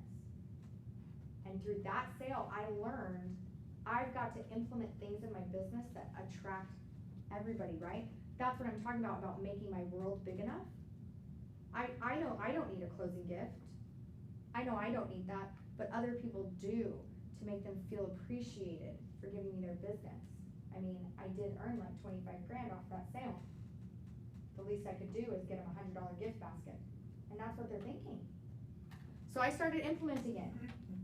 Now, that's why I ask people what they're doing for fun. What are you guys doing for fun? Do you guys have any big plans this year? And that's when I learned, like, one of my clients sells around the world. I would have never even known this. He's just buying a little $300,000 house. This was years ago. $300,000 house in Carmichael, and he sails around the world. Completely unsuspecting guy. Wears flip-flops and cargo shorts all the time. Very wealthy. Smart with his money. Because he's want to do other things with his time, right? He loves to sail, and then what does he do on the boat most of the time? He reads. Because there's not really much to do when you're sailing around. So for a closing gift, I went and bought him novels and other books on sailing. His dude's like in his 60s, and he almost cried when he opened the gift because it was unexpected and it was extremely thoughtful. Those are the kinds of experiences I'm trying to give to my clients, and that's about making your world big enough so that they fit into it. We even had a snafu on his house. The home warranty company, the inspection company didn't do something right, the home warranty didn't want to cover it. It was like this whole big mess, and he was kind of irritated with me. But I continued to show up for him because he was an S, and I needed to create that stability for him. So even when he was like, this is all your fault, and it really wasn't my fault, I still showed up. I still followed up, I still answered my phone. We just went out for coffee. It's been like 3 years since I sold him a house. We just went out for coffee, and we're still great. He'll still refer me business, even after something bad happened. So creating that really great environment around someone, and then never shying away from being the support that they need, is what's gonna help people like this give you business in the future, even when something goes wrong. So C's are conscientious people. They're very calculated. They want facts. They need defined plans. That's why you can see on my marketing plan in my packet that I actually have a breakdown of what day we specifically put it on the market, what happens the rest of the days, and then when we're going to be into contract. It's labeled out there. That's not for the S's or the I's or the D's. That's specifically for my C clients, because I need my world to be big enough to fit all of them, so my presentation has to have a piece for every single person. You've got to be detailed in your explanations. They're going to ask a lot of questions if you don't get detailed enough with them. You cannot be pushy, and you definitely cannot criticize them. There's a lot of words that we like to use are, I understand, that makes a lot of sense. Did you know that you could tell someone that you understand without actually agreeing with them? It's a really new thing that I took on. I don't actually have to agree with someone to validate their experience in life. And that has helped me out so much, because when I'm sitting in front of a seller and they say, I don't really think that we need to put it on a specific day of the week. I think that you should just get pictures done tomorrow, and I don't really think that we need professional photos. I think you could just take it with your cell phone, and I want you to drop your commission down. Right? That's a lot. You have to be detailed in your explanations of why, and I can't tell them they're wrong. I can't say, well, that's wrong, you're gonna lose money. They're not gonna like me anymore. So I have to say, I totally get it. I understand. And if I was in your position, I would think the exact same thing. But can I tell you what concerns me about that and why I don't operate in that way? And I get their permission to, and their nervous system drops down, and they get back into their relaxed state, and they listen to me. It's very important to understand the nervous system. If you guys get anything out of this, I want you to go out and educate yourself on the human nervous system and decision making. If you are trying to introduce new information to someone and their nervous system is in a fight or flight or stressed scenario, they are not listening to you. It's kind of like when you have a little kid. How many of you have little kids or have ever been around a little kid? When a little kid is throwing a fit and screaming and crying and is in the throes of it, you cannot instruct them. They are not listening to you. Yelling, hitting, whatever won't do anything for that situation. They're in fight or flight mode. You have to remove them from the situation, get them out of fight or flight, and then they'll go back to their sweet little logical selves, and you can actually impart your wisdom on them. Guess what, guys? We're all little 5-year-olds on the inside.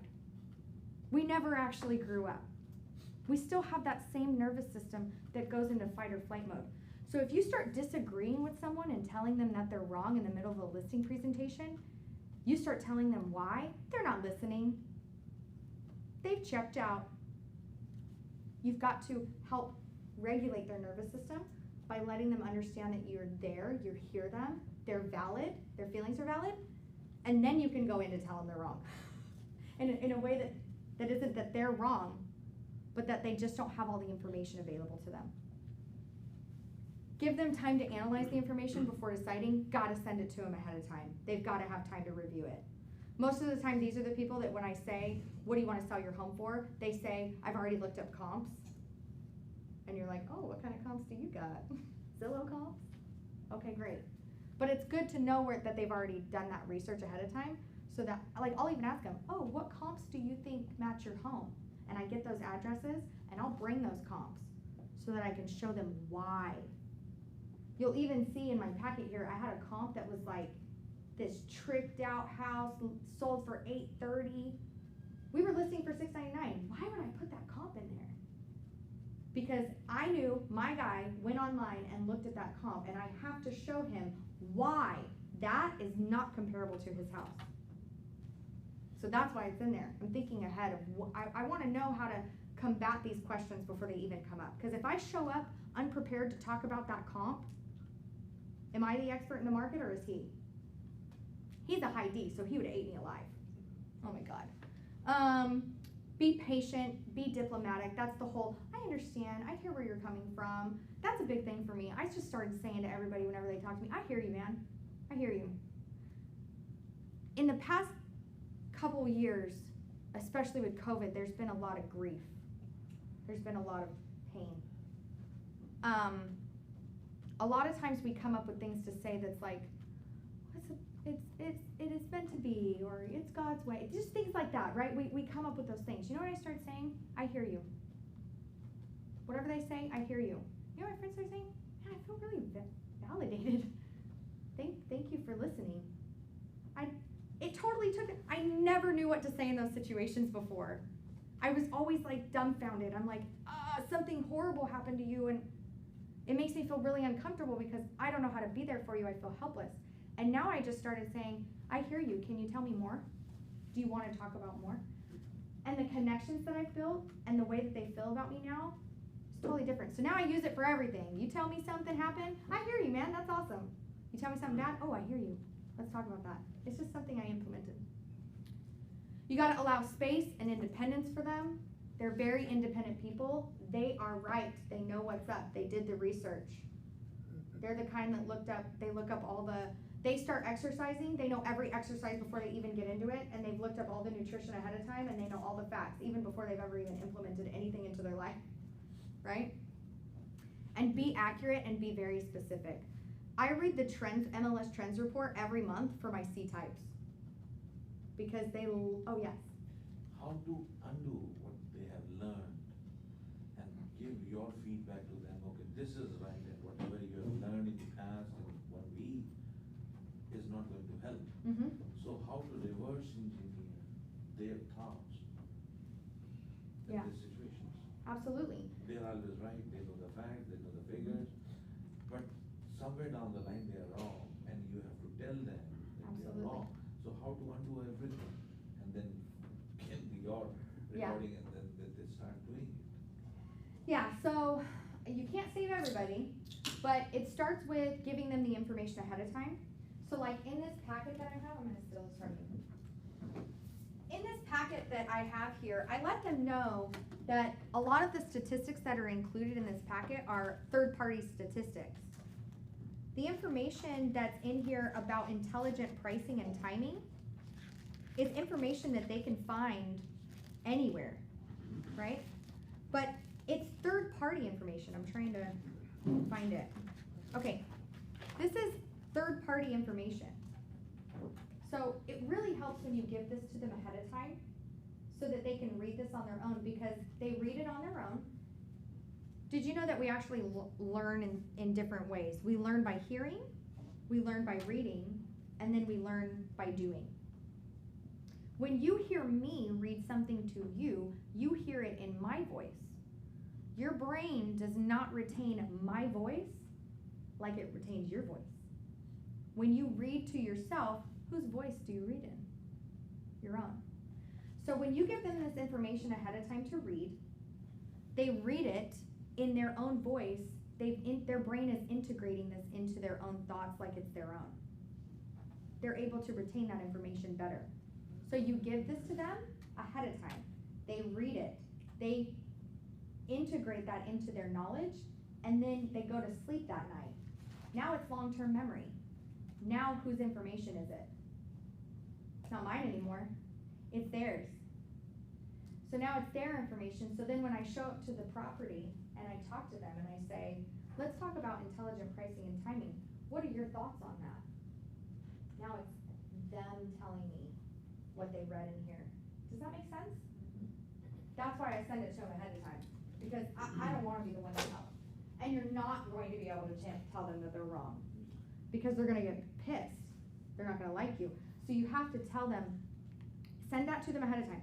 If they're still indignant about that information, that's when you bring out the, I totally understand where you're coming from. And if I was in your position, I would think the exact same thing, but I just don't think that you have all the facts.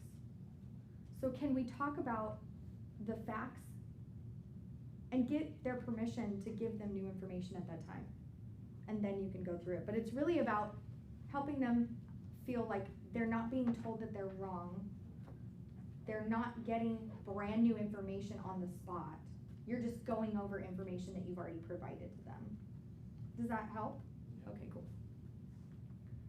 All right, so let's also talk, we got about 15 minutes left. I want to talk about mirroring and matching. This is very important because, again, we want to treat others how they want to be treated versus how we want to be treated. So physiology, that's your physical state. You want to match their posture and their physical mannerisms.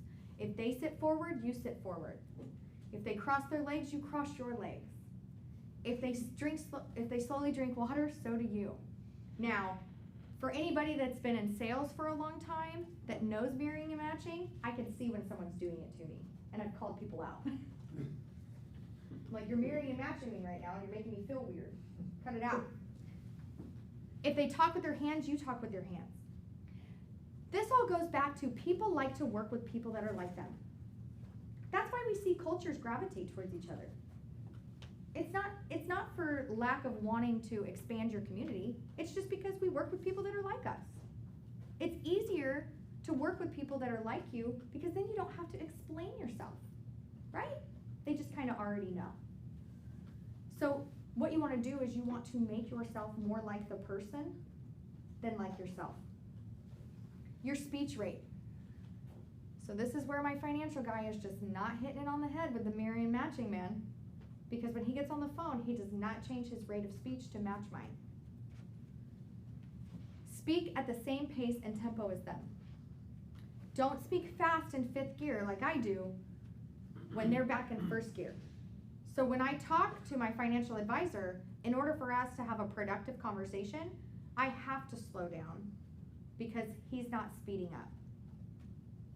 I put my ego in a back seat a long time ago.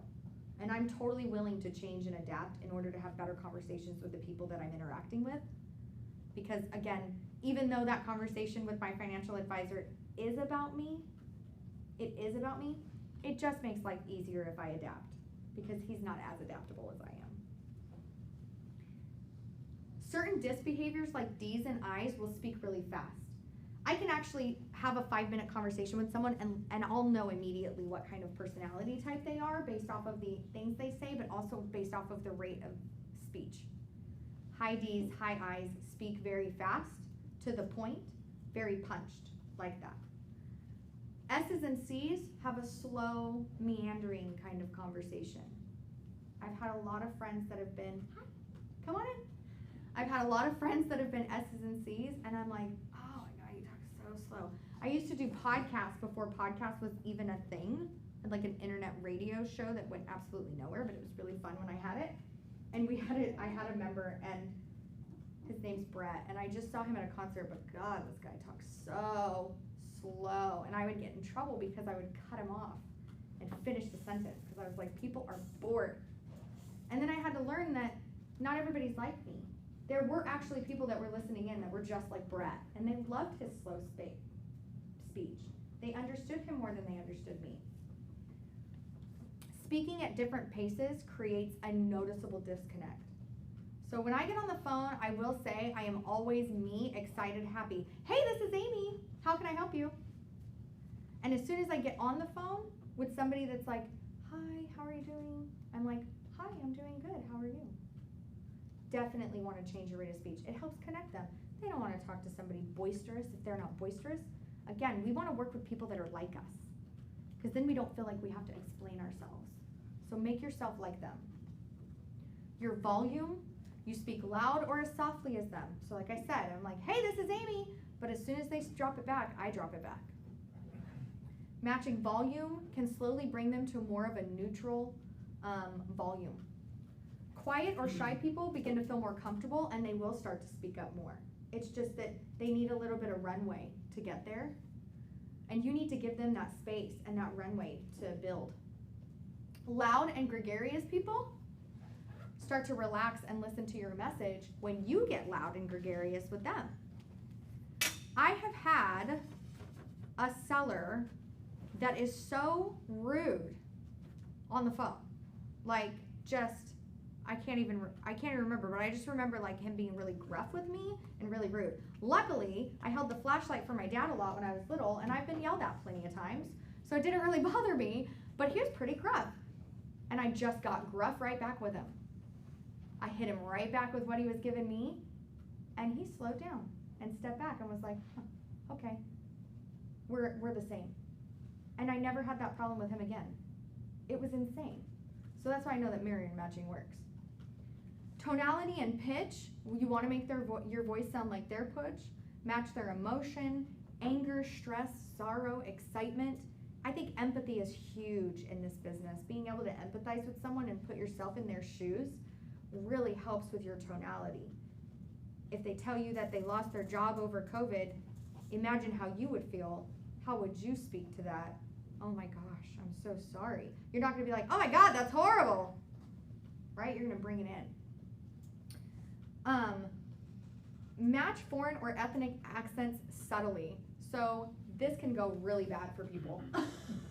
This can go really, really bad for people.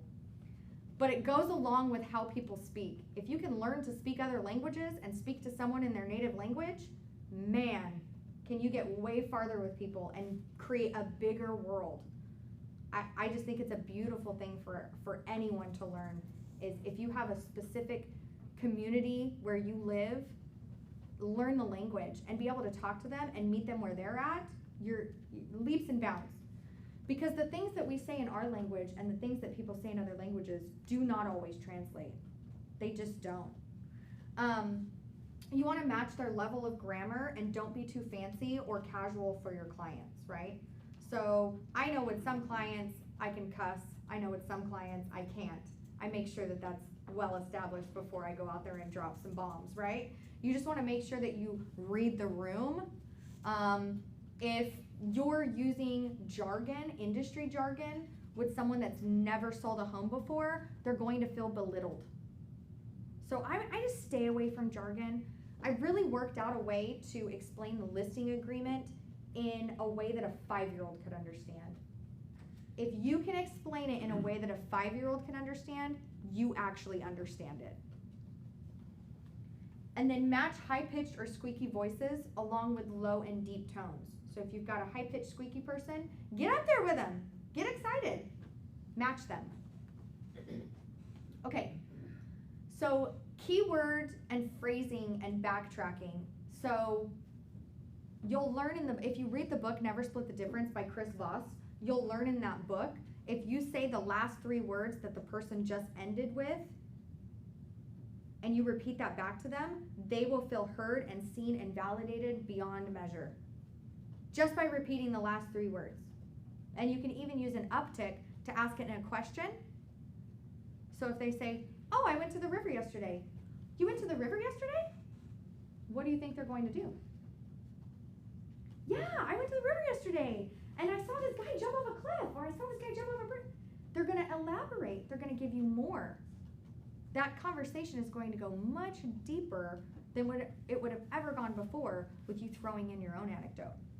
Another thing that I learned, when someone tells you something about themselves, we have this urge to want to connect by telling them a similar thing about us. So someone will say, oh, I have a perfect scenario. I was at a listing appointment, and I'm walking through the house and I'm doing the walkthrough, and I walk through and I see this wall and it's got them, and they're adventurous people, super adventurous.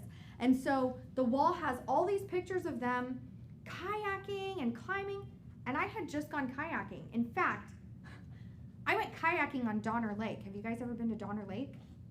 It's one of the deepest lakes. Isn't it like the deepest lake in the world or something like that? They've never found the bottom of Donner Lake, and like old Indian bodies have like come up out of Donner. It's like a really creepy but beautiful lake. It's huge, and I'm kayaking on it. Little tiny kayak thing. My friend is 6'4", about 300 pounds of muscle. He's in a little kayak too. Unfortunately, his kayak didn't stand the weight very well, and it capsized. So me had to pull a grown man that's 300 pounds and his kayak in my kayak to the edge. It's springtime, it's cold, he's gonna die. Very interesting story, right? That's the kind of story that you go to the bar and you're like, oh my God, I gotta tell you this crazy story that happened to me. So I'm walking through the house and I see the pictures, and there's kayak pictures. And everything in me is like, tell him the kayak story, Amy. Tell him the kayak story. It's gonna bond you. They're gonna think it's funny. No, they don't think it's funny. It doesn't bond you to them. They don't care about your story. They might listen to it politely, but it's not about them. So what did I do? I quelled everything inside of me, and I said, it looks like you guys like to kayak. That's wonderful. What's your favorite place to go kayaking? And I let it go. And they never heard my kayaking story. I never told it to them. I believe that that bonds you better to people. Have you ever told someone something about you and they immediately start talking about themselves and what they went through that's very similar? I'm sure we've all done that. I'm sure we've all experienced it. It doesn't feel good. You're like, okay, great, thanks for making that about you. And you might not even want to continue to talk to that person. Sometimes we do that naturally with our friends and our family, and it's like totally okay. But when it comes to a client interaction, don't make it about you. Make it about them. Dig deeper with them. I'd been kayaking one time in my life. They've obviously gone kayaking hundreds of times and have way better stories than I do. Let them tell it.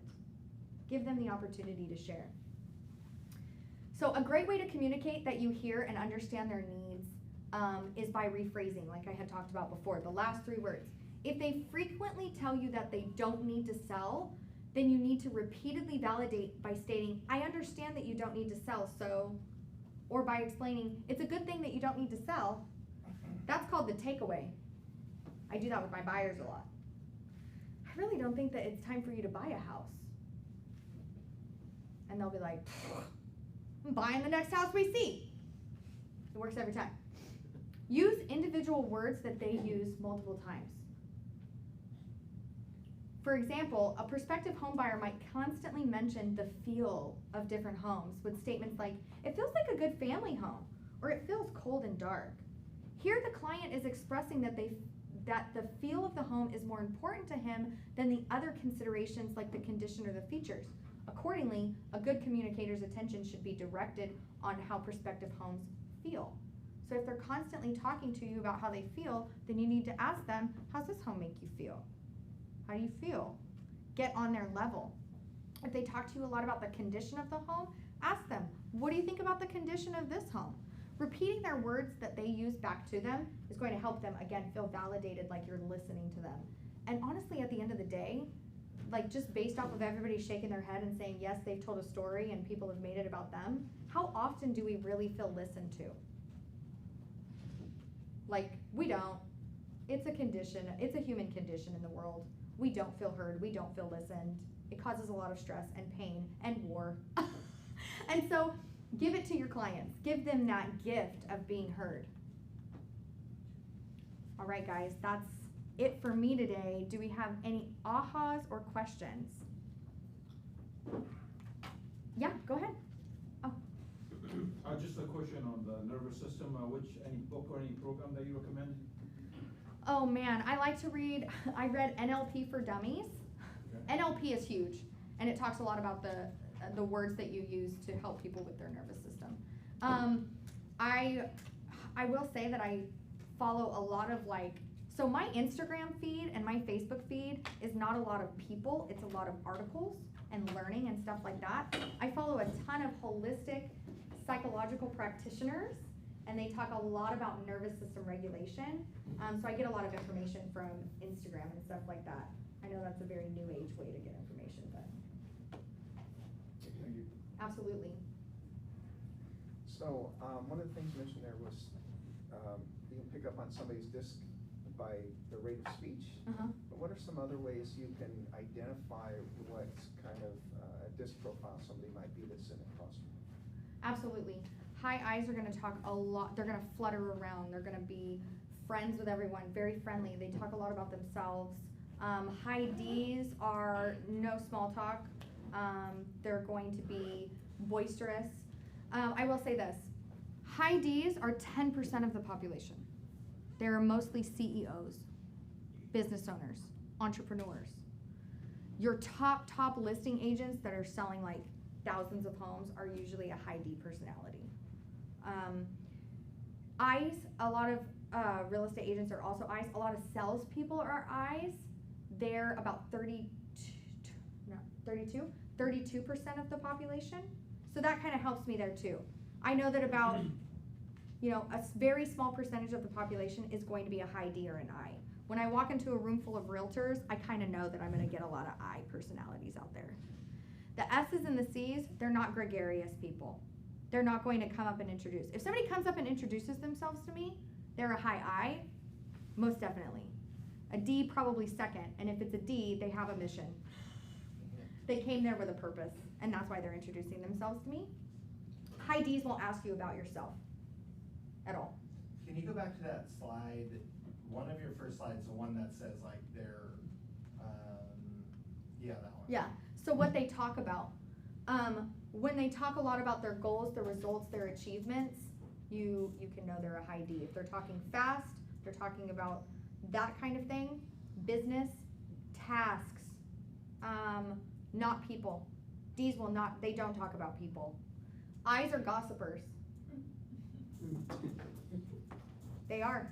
It's just, they'll start talking about, huh? That's Jason. I told you I'm a DI. He's a D high. They love talking about other Stay in the people. drama. They got the drama. They know about everybody. You know a high I was looking at properties for myself, and the neighbor came out and was like, "Hey, are you guys buying this property?" And I was like, "Well, I mean, I'm thinking about it." And he's like, "Oh, okay, cool. So this neighbor's this person, and this neighbor's this person, and these people over here, and then there's the house way down the street." I mean, this guy knew everybody about the neighborhood. I was like, "You're my new best friend. I need to be friends with you because I'm a realtor, and you need to tell me I need to meet all these people that you know about." So they'll talk about other people. They'll talk about about their feelings. D's will never talk about their feelings. D's don't have feelings. You know, it's interesting too, like think in our area, what do you think, so everyone kind of has two, right? That's like why we're saying ISDI. Most people have two strong ones and two weak ones. What two strong ones do you think most people in our area probably have?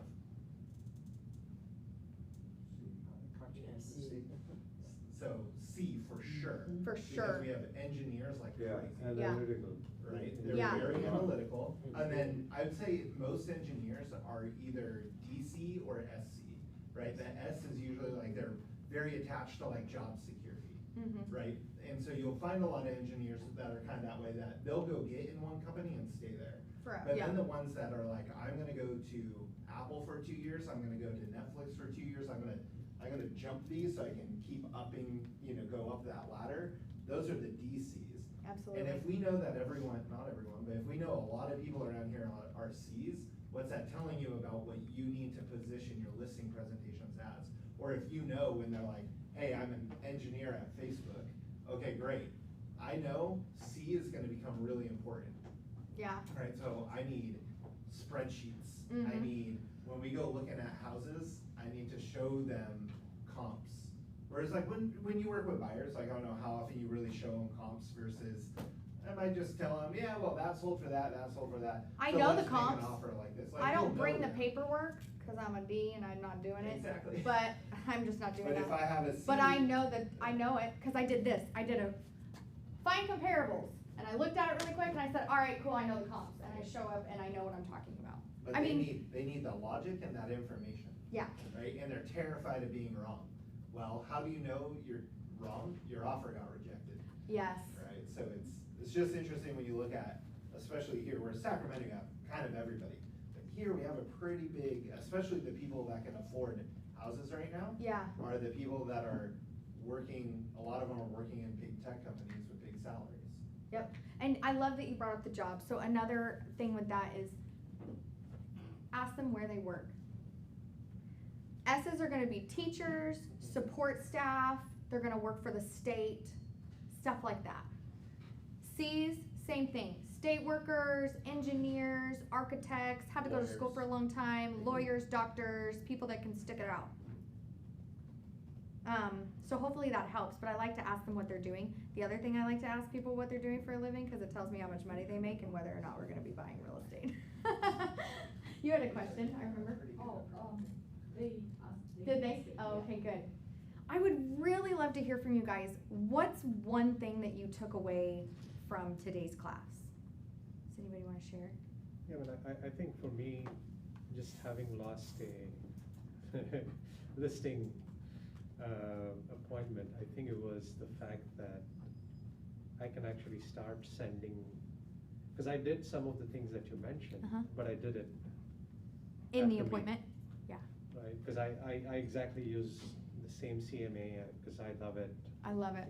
It gets you pictures, it gets you comparison. And it's automated. You get talking about, they had a price in mind, which didn't make any sense, and Yeah.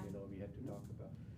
But I think the takeaway for me, at least, is I think that is irrespective of this, sending it to people 2-3 days in advance, and just putting it in that way that, because I usually I don't take my listing agreement, because that's seen, and with these people, it was seen as a question, you're pressurizing me into signing something right away. And I think that takes that piece away. Absolutely. You give it to them 3 days in advance and it's there. Now, instead of saying, let's talk about that once you have slept on it, now it's already there. You've already slept on it for 3 days. Yeah. There is no shame and no harm in actually talking it in that same meeting. Yeah. And, at that point, of course, if you don't get it, you don't get it, too bad, but, it's, at least you have discussed that versus giving them 3 days more to now think about and talking to 5 other people. Absolutely. But I think to me, the next opportunity, I'm definitely gonna take that 2 or 3 days in advance, send them things, and that way it entitles both of us to have that conversation in that meeting. Absolutely. Because that's what you're going there for. You're going there to sign a listing agreement. They might not know that purpose, but by sending it to them ahead of time, now they do. Yeah. So now it's not weird. It's an assumed close. And it's also, what's the word I'm trying to think of? When you're upfront and open and clear and honest, it's transparency. It's being transparent. And how much of our world is transparent? Yeah. So many things are convoluted. Well, you'll learn about that when we go through the presentation. Why? Tell me up front. Tell me right now. Why do you have to gatekeep this information from me? So I really like to be transparent and upfront and honest. If they ask me my commission, I don't wait till the appointment. I tell them what my commission is. Here's my commission. In our appointment, I'm going to explain to you how I earn that commission and how I'm going to actually wind up paying myself to sell your home, because I'm going to make you so much dang money. So let's talk about that then. But I'll tell them, charge 6%. Any other ahas? That was a really good one. I'm glad you got that. That makes me happy. Also, if you haven't already, follow up with that client, and because they might not have signed with somebody else yet. Well, she told me she has, but. Okay. Just check in every once in a while. Hey, how's it going? Yes. Explaining why you're doing what you're doing, and informing them the next step. Yeah. Good, I like that. That helped me out a ton. It really avoided the phone calls with a lot of questions and the phone calls when I'm not available. I coach 3 different offices. I have 2 little kids. I still sell real estate. Obviously, I'm closing. I have 2 buyers right now. I'm taking them out to show property this weekend. If they call me and I can't get back to their phone call in like 24 hours, how do I look? I look unavailable. I don't want them to call me. I need to have this conversation when I have the time, and the time that I have is right now. And so to avoid having to take a phone call at the grocery store, or when I'm at the park with my kids, or when I'm coaching, I do exactly that. Here's the next steps. Here's the next time I'm gonna reach out to you. And then they just leave me alone. And I can go on doing the rest of my businesses. It's a lot of leverage through that. Any other ahas? All right, well, I just really want to thank you guys for letting me come out here and for sticking with me through this 2-hour class. I appreciate you guys so much, and thank you for letting me come out here. All right. I like having you around. I miss you. I miss you too, buddy. Aww. Aww. Thank you guys so much. I appreciate you.